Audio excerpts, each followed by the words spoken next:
Welcome, everyone.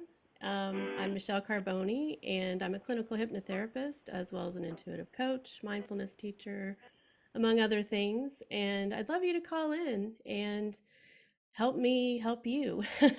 I'd love to help you pivot your life and create change and break free and know that you do not have to be trapped by your thoughts because really that's what it comes down to. The number to call in if you're not aware is 516-623-1240. That's 516-623-1240. And while we're waiting for call-ins, or maybe we won't get any, I have lots that I can talk about because, this is my whole life.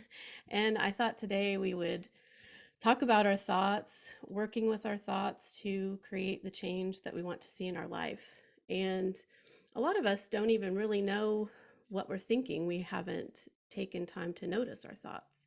And one of the practices that's really kind of a base of healing for, based on my experience, is mindfulness. So you've got meditation, there's all kinds of breathing exercises, there's things like Qigong. And what that's doing is working with neuroplasticity. And I like to explain neuroplasticity is basically we have these highways of thought in our brain. These are programmed in us a lot of times when we're young or just when we've had experiences. We form a program that goes in our subconscious. And then it's kind of that go-to thing. And the more we do it, the more we'll do it. So breaking free can seem challenging, but creating neuroplasticity is really very simple. There's simple steps you can do. And some of those things, the results of mindfulness practices, such as meditation, is one that's very well known. But that's going to give us increased attention control. So we're going to have attentional control, which is going to help executive function, enhancing your brain's ability to focus and regulate your attention. So if you're someone who maybe has ADHD, practicing mindfulness can help you stay focused and actually help you overcome some of the issues that you experience with ADHD. Mindfulness can also give you a reduced stress response. Studies have shown that your mindfulness practices can reduce activity in your amygdala. And in one of the classes I took, we call the amygdala Amy. And we'll be like, oh, that Amy's talking to me. Amy's telling me that I suck, or that I'm doing everything wrong, or nobody likes me, and all of that kind of stuff. So the amygdala is, sometimes a troublemaker, and practicing mindfulness can help us get some control over Amy and allow us to choose our thoughts, because part of that is noticing what thoughts are happening. What kind of thoughts are you thinking? Mindfulness can also enhance your emotional regulation. And I can say pretty safely, I think a good part of our population is dysregulated a lot of the time. And that's, I think, why we have a lot of the issues that we do. So practicing mindfulness can really help your body become more regulated with your emotional responses. Also, it helps your brain actually change its structure, which is really what we want, so that we can build new highways of thought and choose what those thoughts are. One of my favorite practices for myself in mindfulness is I choose to notice beauty everywhere. So if I'm driving, obviously I'm not constantly looking at the beauty when I'm driving, but I do take moments when I'm at a stoplight or whatever, um, whether I'm at a walk or just in my house. Creating this habit of looking for beauty everywhere really has changed my experience of the world. And why wouldn't we want to do that? There's a Rumi quote, or it's attributed to Rumi, what you seek is seeking you. And in some ways, I feel like this is kind of talking about that. What we look for, we're going to find. And that's why, scientists have bias, because they're looking for a certain result. And so it's difficult to not have that because we want things to be a certain way. And what we look for, we're generally going to find. So, if you know someone, or if you're someone who is constantly doing kind of negative things or looking for the negative, then you're going to find it because, let's face it, this world we live in is not always positive. um, and I like to talk about this in regards to addiction because we can be addicted to anything. Obviously, there's substances, alcohol, drugs, etc. But you can be addicted to food. You can be addicted to sex, porn, shopping, social media. I think a lot of us have that issue, or even a person or a type of situation can become an addiction. And it becomes that way in part because of these highways in our brain. Our mind has decided, oh, this is a good coping mechanism. And maybe it was at one point, be it healthy or not. But then we just keep doing that same addiction because we have a neural pathway telling us that is how we cope. And addictions are really not about the substance. Well, yes, some things are addictive physically as well. It's really that mental addiction. Think about someone who overeats or has an addiction to sugar. That's really more of a mental issue. It's not really so much an issue of physically being addicted. Excuse me, had to have a sip of water. So all of those addictions are taking us away from something. Generally, in my experience in my hypnotherapy practice, are we're getting away from bad feelings. Feelings are scary sometimes, especially if we grew up and we weren't taught how to feel our feelings.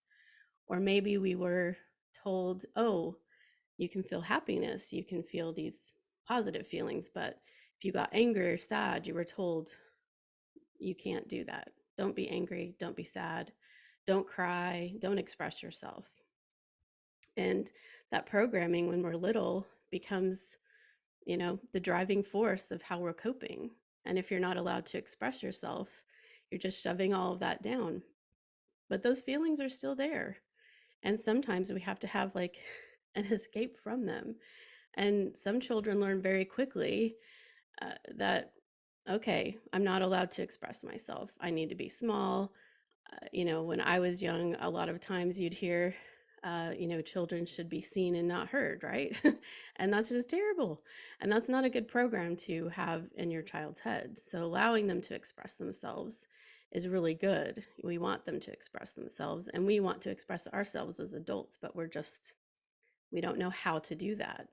And when we have these programs running in our subconscious, they're telling us what to do and we don't even realize it. And this is where mindfulness comes in. Mindfulness allows us to notice without judging what's going on inside of me, what kind of thoughts are coming up. So when we use mindfulness, we can go, oh, okay, I've noticed something. I've noticed that when this happens, I'm thinking this, and then I do that.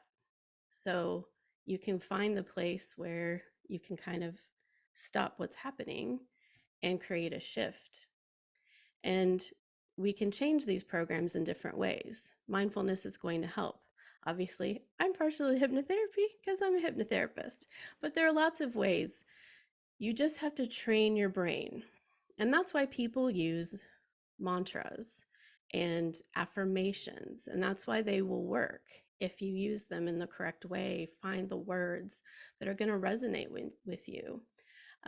Dr. Bruce Lipton talks about, and he's amazing, look him up. So he talks about how our subconscious is running 90 to 95% of our lives. And that's a huge amount. That's all of our lives practically. And on average, 70% of the programs in our subconscious, according to Bruce, are not beneficial. They're programs that maybe we needed as a child, but we don't need as an adult. And some of these programs are very detrimental. They tell you you're not good enough, that you're not worthy. They tell you, oh, I need substances to escape my feelings because now I'm an adult, and shoving them down without substances doesn't work anymore. And, we're allowed to have emotions and express them. We're allowed to feel angry and sad. And all of our emotions have a purpose, and we're allowed to feel them.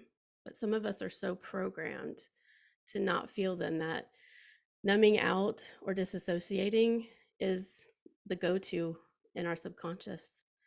So, the key for us is to heal this and to figure out what we're doing, notice what we're doing.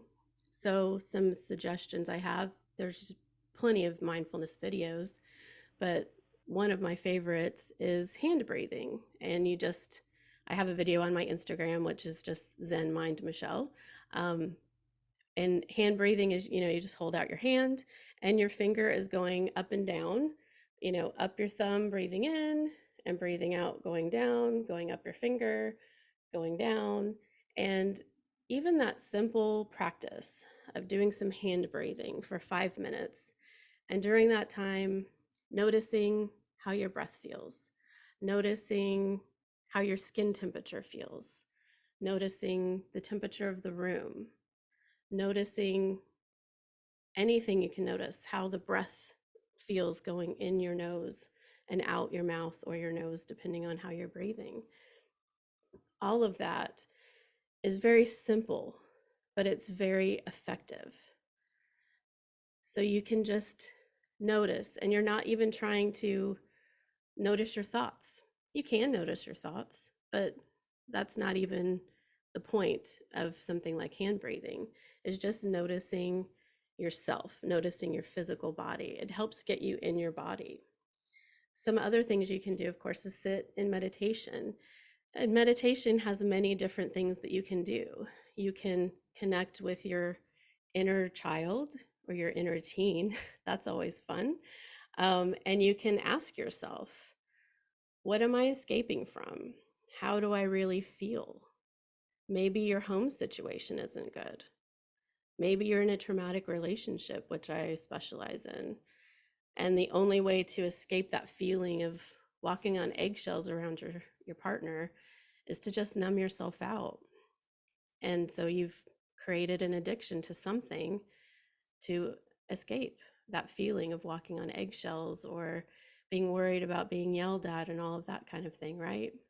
And maybe you have a difficult child at home, you know, and it's society that's telling us we're not allowed to struggle with our children and that we're supposed to not have these challenges. But as parents, it's okay to struggle. It's okay to not know what to do. And it's okay to not be perfect because we're all human, especially women.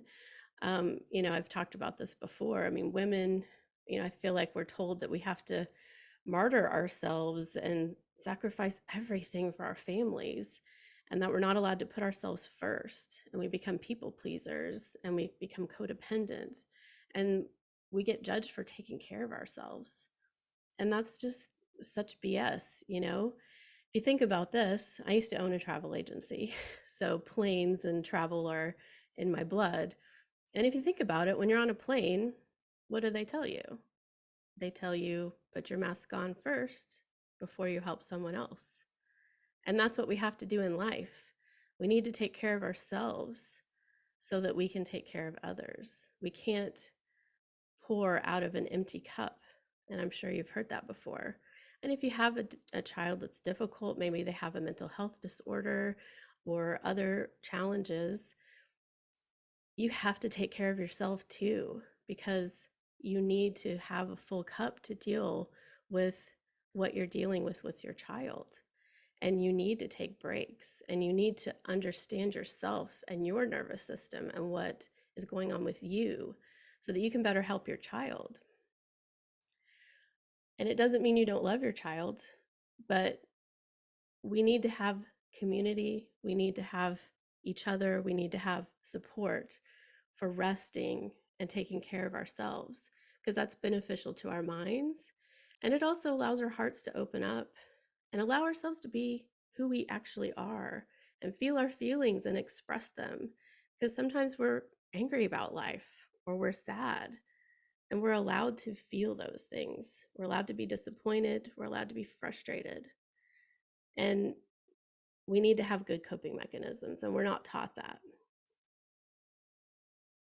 A lot of alcoholics I've worked with have had these obsessive thoughts about needing alcohol, wanting alcohol. They get in routines. I had one woman who at lunch would walk to the liquor store so that her husband wouldn't know that she was going, so that she could buy the liquor to drink, in her car without him knowing, because her car would still be at her office. And it's so sad that we have to hide these parts of ourselves, and we don't feel like we have can ask for help. And pivoting out of a addiction is huge, and so many of us need help doing that. And one of the things we can do is really work with our thoughts and working with our feelings, and sitting and wondering, being curious, not judging, but why am I doing what I'm doing? Why am I turning to alcohol? Were my parents alcoholics? Did I catch something from watching a show and decided, oh, I'm going to try that? Did I just pick up a bottle one day for whatever reason and decided, yes, this is my coping mechanism because no one else taught me any other way to deal with it? And a lot of us do this because we don't want to feel our feelings, like I said. And why are we hiding our struggles, and why are we hiding our feelings? Digging into our childhoods and why we're doing what we're doing will really help you figure out yourself, figure out why you're struggling. Because we all struggle. We all have struggles, and it's human to have struggles, right? Like, all of us have that. So when we're struggling, we need to feel safe reaching out to someone. And if you don't have someone in your life, get a therapist. Or if you can't afford a therapist, call into a show like mine. You can call in, I'll help you see things differently, because I'm all about shifting perspective and looking at things in a different way and figuring out why you're in that situation. A lot of us end up in these situations just because we don't have good boundaries, or we're in an abusive relationship. Maybe it's our attachment style. Maybe we have an anxious attachment style. Maybe we're avoidant. Maybe we just don't know how to connect truly and to be open and be ourselves, because when we were young, we were told we are not allowed to do that. When we grow up in a toxic environment, even if it's seemingly not toxic, there are so many situations that I can tell you. I mean, I've had hypnotherapy clients who are severely depressed, and it comes down to their parents were fighting all the time when they were kids and wouldn't get divorced. And they felt like if they loved me, they would stop fighting and they would just get divorced. Isn't that silly? That these parents probably are staying together for the children, when in fact they should be getting divorced for the children. Show the children that it's okay to leave a situation when you're not happy. It's okay to say, this isn't working for me, and to make an exit. I've had clients who have been pushed around by bosses and they don't stand up for themselves, because while, of course, a boss you need to respect, you also don't have to be a doormat. You don't have to work 14-hour days when you're supposed to work 8. You're allowed to say, hey, that's not my job description. I wasn't told I was working 80 hours a week. I'm being paid to do this, and that's what I'm doing. I'm not doing extra. And putting it in a kind way, putting it in a constructive way, not coming after anyone, of course. Noticing your patterns is how you can start to know what's going on with you, figure out what's similar. So I'll talk about myself a bit. When I was young, I didn't have a very secure connection with my father. And my father's a good man. He didn't abuse me in any sort of way, other than he was dealing with his own traumas from childhood and didn't know how to connect with me. And then later on, as I've gone through a healing process, I realized I married someone who kind of did the same thing. We just didn't know how to really truly connect. And I also didn't know how to be my true self. I was codependent and I was a people pleaser. And it took a very long time. I was married for 25 years. It took a very long time to notice this pattern and go, oh, crap, this is what I'm doing. This is, I don't want to do this. I need to change. I need to pivot. And that was part of the pivot in my life, was leaving my marriage, realizing I wasn't happy, even though there was not that much going on, as far as, wasn't like really bad abuse or anything. You know, we're not in these life or death situations, right? But I wasn't happy. And I don't think he was either, even though he probably would have said he was prior to me saying that I wanted to leave. Part of what's difficult is that our minds love what's familiar, and we'll choose a familiar heaven, or sorry, we'll choose a familiar hell over an unfamiliar heaven. And that's because of our mammalian brain. And basically, when we were cave people, we, okay, tigers might kill you. That's unsafe. You know, lock that knowledge in. And then we look for, oh, I could eat these berries. Those are familiar. We needed to fit into the tribe to keep ourselves safe. So we had to do what we needed to do to stay in the tribe. And now, how that translates is our minds go, oh, well, that didn't kill me, so it's safe. But is it? I mean, just because it didn't kill you doesn't mean it's something you should stay in. And waking up to that realization, and waking up to, oh, this is what my mind's been doing because I haven't noticed what's really been going on. I've been on autopilot for the last 30 years. Waking up to that can be kind of a shock, but then you can start to change. You can start to move through being uncomfortable and move through the unfamiliar, and you can make the unfamiliar familiar. And working with our thoughts is a great way to do that. Our thoughts are creating our reality. So, one of the things I would suggest is, let's say you're trying to get over someone. We've all experienced breakups. Obviously, today's Valentine's Day. So, happy Valentine's Day. I hope that today's been good for you. But many people struggle on this day because of breakups, right? And what I would say to anyone who's getting over a breakup is, don't think about the person, but don't think, I'm not going to think about this person. What you need to do is choose something else to think about. So it could be puppies or kittens or elephants or the sky or swimming or whatever. Choose something in advance that when this person comes to mind, instead, I'm going to think about this. Plan it out. It sounds silly probably to some of you, but it works because you have a neural pathway thinking about that person. And the more you say that person's name, see their image in your mind, the more your mind gives it to you, because the mind wants to give us what we want. The mind wants to support us, but it doesn't judge our thoughts because we are not our thoughts. It just, we think of things and our mind goes, oh, okay, that's what you want. So instead, think about something that you actually want, not what you don't want. And hopefully that makes sense. Thinking about what you want, not what you don't want. Very, very, very important. It can totally change your life. And noticing the words you use. When I was first starting in hypnotherapy, I decided to stop saying the word hard about situations. So instead, I say challenging or difficult.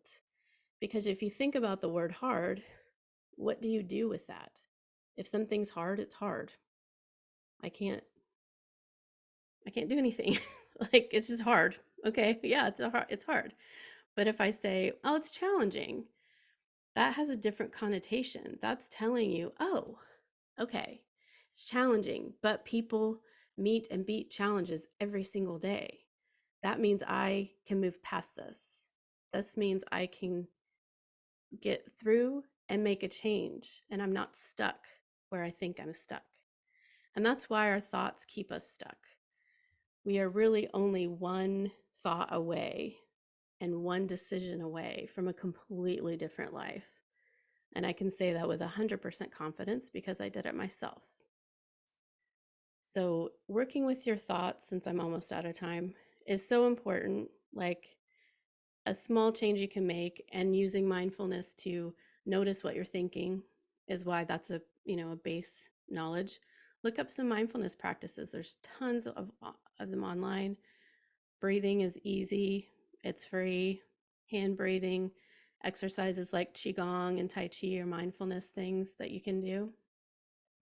And work with your thoughts. Notice the thought patterns, notice what you're thinking, and then choose to change it and change things to what you want and not what you don't want. So, like for someone getting through an addiction, constantly thinking, I don't want alcohol is not helping you. But changing that to, I love being alcohol free will create a shift. Or even just thinking, I love kittens and I love puppies. And if you think of the word alcohol, you change it to something else. Choose something beneficial for yourself. And I promise you will see a huge change in your life. And I don't know how much time do we have left? We're yeah, you're just about on it. There we go. 30 seconds. Yeah. Okay. And my website for anyone who's interested is zenmindmichelle.com. That's ZenMindMichelle.com. And I'd love to work with you if you're having trouble figuring out your thoughts. Thank you. Thank you so much, Michelle. Have a good night. Thanks, you too.